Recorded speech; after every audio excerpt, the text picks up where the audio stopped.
Автоурынок Бишкек. Маватан бери машина. Тосмолтасын. Жолду карап туруп калат.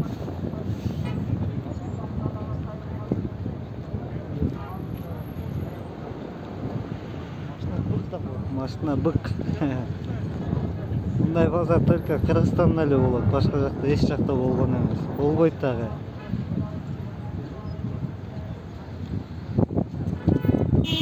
Машинанын көптүгүн карагы, элдин көптүгүн карагы. 2021 жыл. Бүгүн декабрдын канчасы? Декабрдын канчасы деп сурап атам. Бүгүн 18 декабрь. Базарга келбегендер карап алгыла. Машинанын көптүгүн карагылачы, жолго батпайт.